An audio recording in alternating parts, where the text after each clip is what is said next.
Bonjour, ici Thierry Samlal de PMML. Aujourd'hui, je présente les statistiques de marché pour le mois de juillet 2021 pour le marché du multilogement.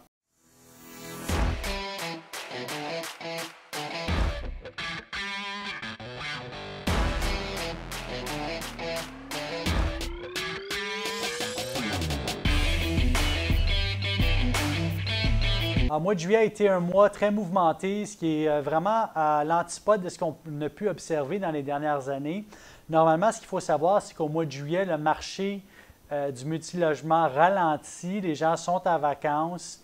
Pour le mois de juillet, également, c'est la même chose pour le mois d'août.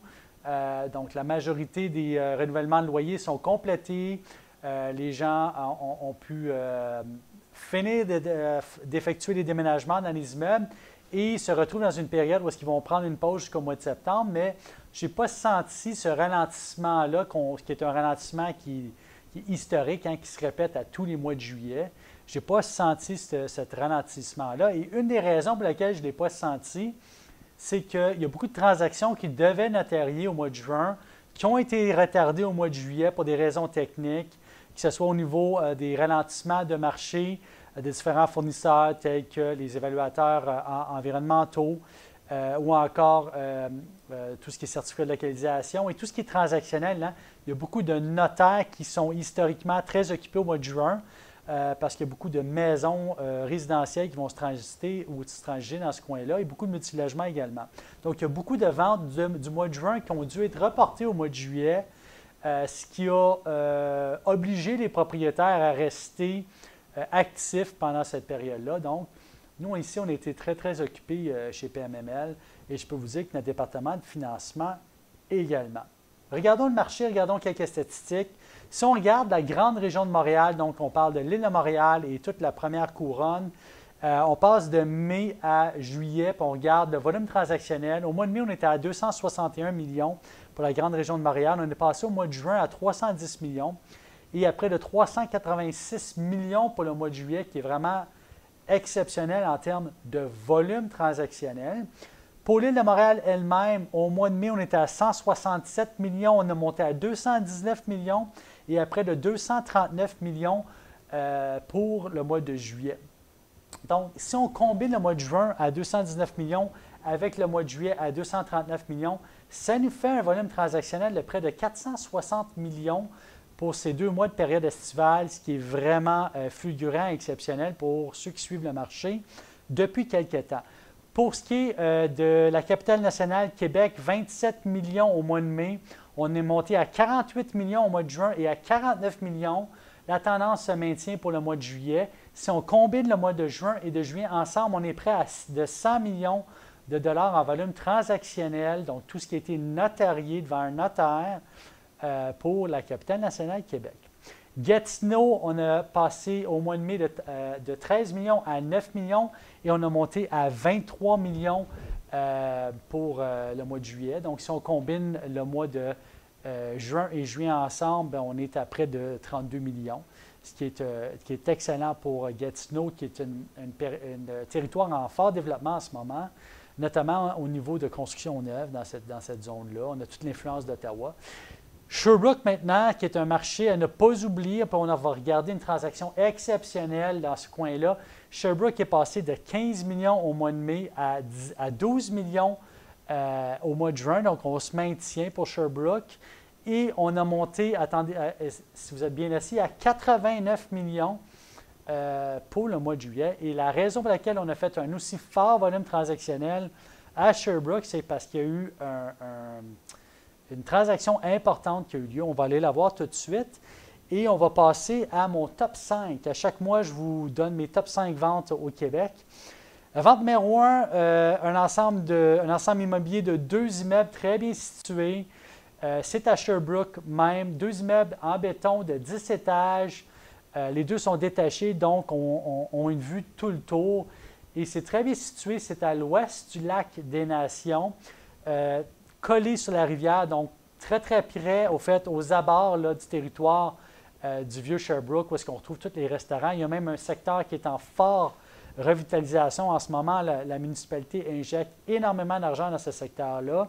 Et l'acheteur, qui est un REIT, a su voir l'opportunité d'acquérir deux immeubles qui fit parfaitement dans son portfolio.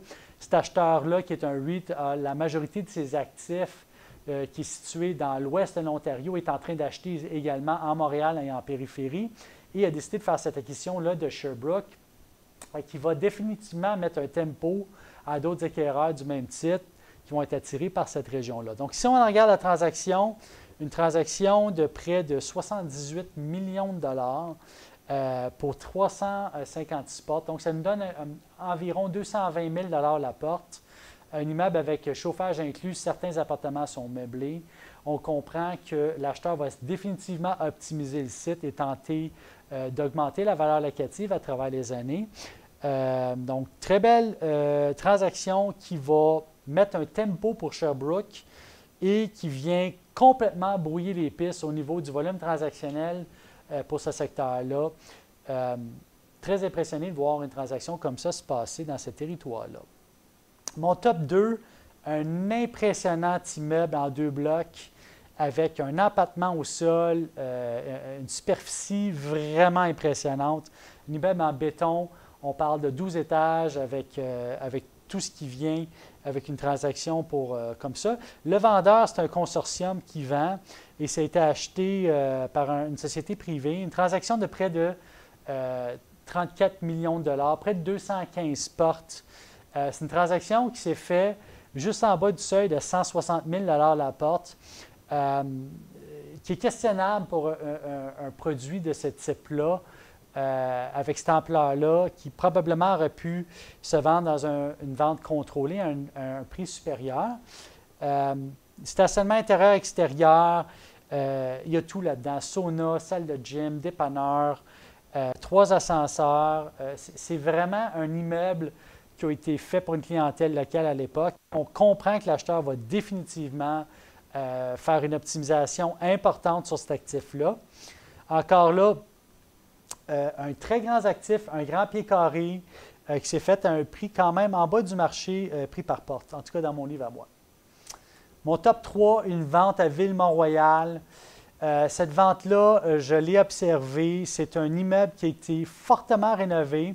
Le vendeur, c'est quelqu'un qui convertit normalement des espaces industriels et commerciaux en espace commercial et puis en espace multilocatif, en multilogement. Donc, c'est une transaction qui s'est faite à un très fort prix, près de 470 000 $ la porte, pour un immeuble existant qui a été complètement rénové en appartement de luxe avec une forte valeur locative. On parle d'appartements allant de 1 à 3 chambres à coucher. Donc, ce qu'il faut comprendre, à Ville-Mont-Royal, il n'y a pas beaucoup d'actifs multilogements là, qui se transigent par année parce que c'est un petit territoire. Très bien bordé par d'autres territoires tels que Outremont ou d'autres territoires de choix et avec beaucoup de maisons de prestige qui se retrouvent dans ce territoire-là. Donc, on comprend que c'est un multilocatif de luxe là, qui a été mis en place avec beaucoup d'inclusion. La transaction s'est faite à près de 13 millions de dollars pour 28 portes. Donc, impressionnante transaction qui va venir fixer définitivement un seuil pas surprenant pour le territoire, parce que les ventes se sont toujours faites à fort prix par porte. Il n'y a pas beaucoup d'inventaire disponible. Donc, quand on regarde les comparables, on peut facilement penser à Outremont, Westmount, qui est des comparables semblables, mais qui ne se vendent pas souvent dans une année. Mon top 4, on s'en va sur la rive sud de Montréal, dans une municipalité qui s'appelle Longueuil.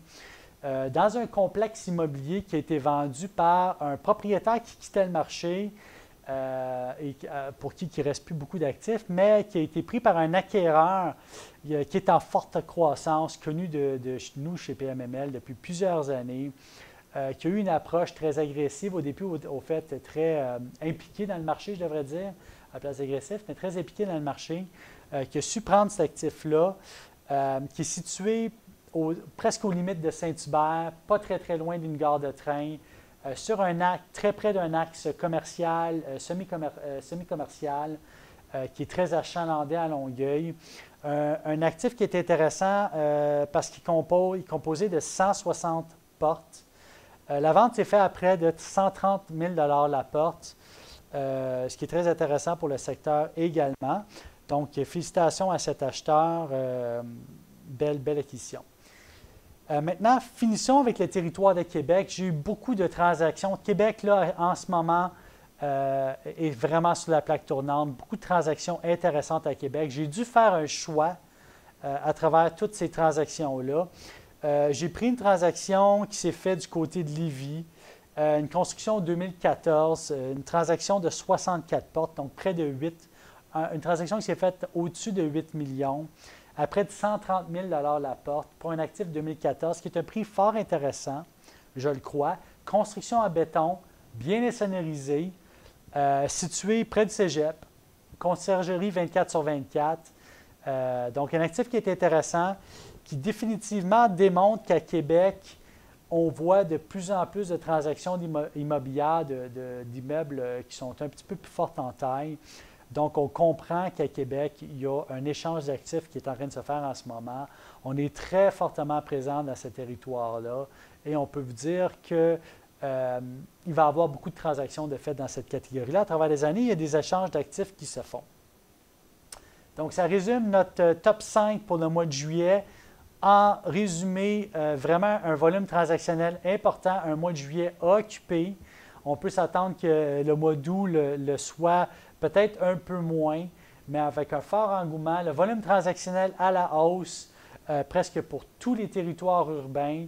Le prix par porte à la hausse. Donc, on sent que les optimisateurs sont en train d'acheter. On sent également qu'il y a un échange d'actifs important qui se fait.